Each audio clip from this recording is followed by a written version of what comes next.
Boa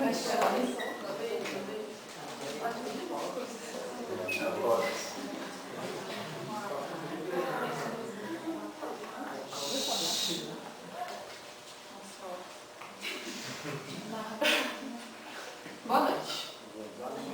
Hoje, no nosso programa, nós apresentaremos os 4 estágios de desenvolvimento cognitivo segundo Piaget. O primeiro estágio de desenvolvimento cognitivo é o estágio sensório-motor, que vai desde o nascimento até os 2 anos de idade. Calma, Gabriel. Calma, Gabrielinha. Papai já vai trazer a mamadeira, tá?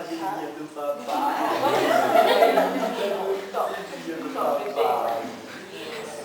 Nossa, Camila segura forte a mamadeira. Muito bem, seu irmãozinho dela. Dá tchauzinho pro papai. Vai, papai vai trabalhar. Tchau, tchau. Nesse primeiro estágio, após o nascimento, a criança tem atos reflexos: sucção, choro e apreensão. Ela não diferencia o meio do corpo dela.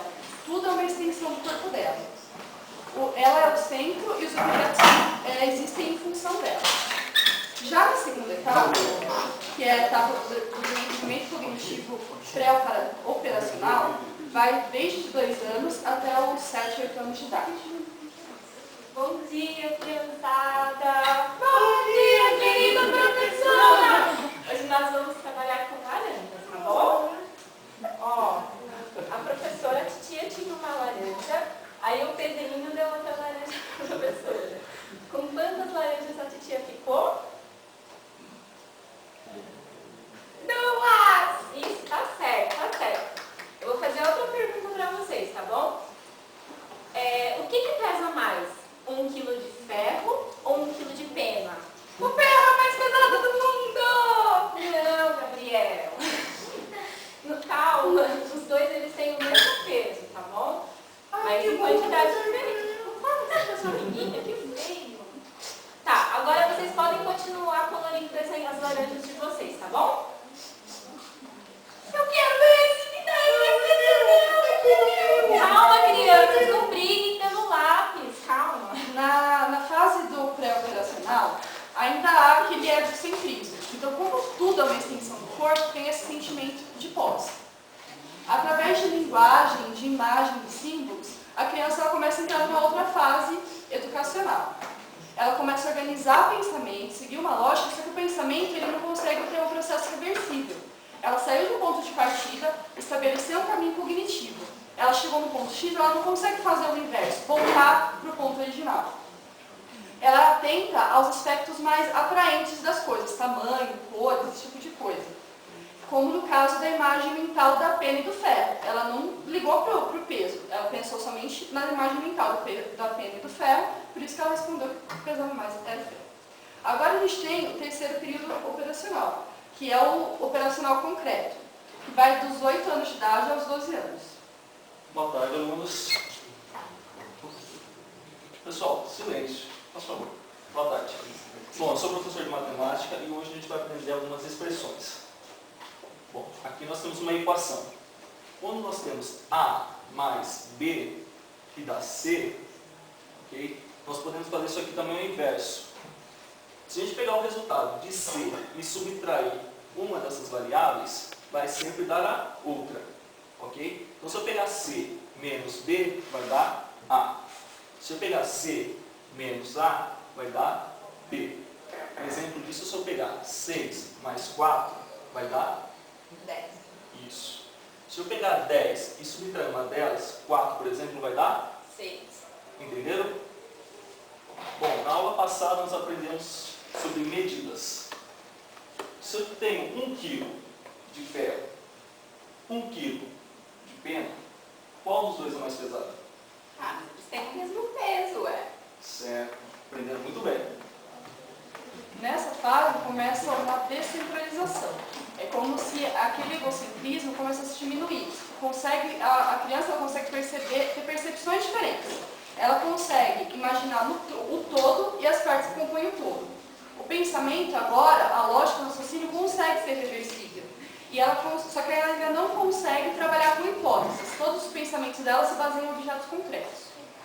Agora, a gente tem uma outra fase, que é a fase do operacional formal. Que ela vai a partir dos 11, 12 anos de idade e se estende pela idade adulta. Bom, boa tarde, sala. Nossa, cara, ele é muito chato. Boa tarde. Ó, quer ver que ele vai falar de população? Silêncio, por favor. Silêncio. Bom, seguinte, nós falamos na última aula sobre genética de populações. Eu não falei? Silêncio. E nós vamos falar agora sobre a equação. SP ao quadrado mais 2PQ mais Q ao quadrado igual a 1. Certo, Gabriela? Sério, tendo em vista isso, se a gente pegar essa equação e multiplicar por 32 vezes a raiz quadrada de 499, a gente vai chegar num número tipo assim, 5 milhões. Se eu usar uma equação logarítmica para isso, eu vou tipo assim, descobrir que na verdade a fome da África não é nenhuma fome, porque ela... Ah, o que você tá aí? Agora a gente não sabe, tá pouco, porque eu tô mais sério do mundo, você sabe. Desce não, aqui ó, desce não, a camisa do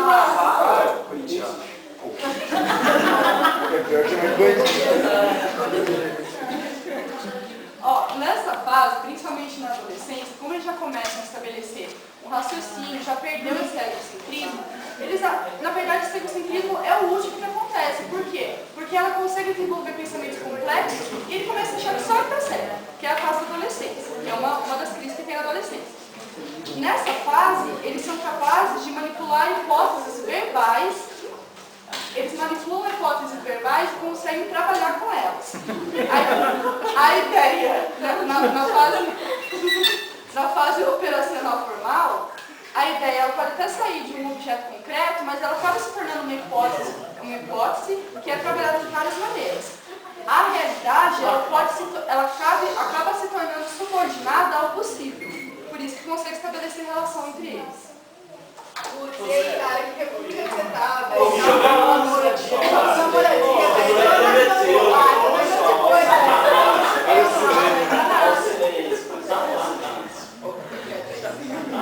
Boa noite, pessoal. Na aula de hoje nós vamos devagar sobre a passagem dos dinossauros na Terra. Vamos falar, então, por que, então, nós não conseguimos reconstruir os dinossauros? Ah, claro que consegue, professor. É igual lá no Jurassic Park. Eu prestei biologia só para fazer os dinossauros igual no Jurassic Park. Mas é aí que a porca torce a apêndice. Foi aquele genoma, foi perdido, foi quebrado ao longo do tempo.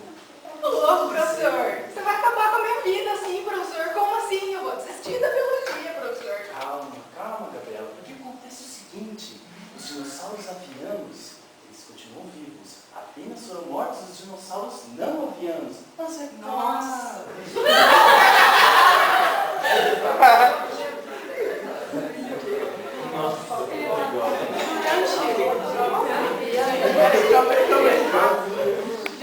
Durante todos esses processos, esses períodos, tem 3 fases que vão fazendo com que a pessoa vai assimilando informação, na verdade, a estrutura do conhecimento. Tem a assimilação, que é quando tem uma interação entre o sujeito e o objeto, que nesse meio tempo, a criança, enfim, a pessoa, ela forma um esquema mental para ela conseguir assimilar aquela situação. Essa é a parte da assimilação. Daí você tem uma que acaba acontecendo também, que chama acomodação. Vamos supor, tem uma situação X que eu criei um esquema mental para tentar assimilar. Só que não deu certo. Então eu tenho que reestruturar aquele esquema, acomodar tudo de novo para eu poder assimilar. Então tem a assimilação e a acomodação.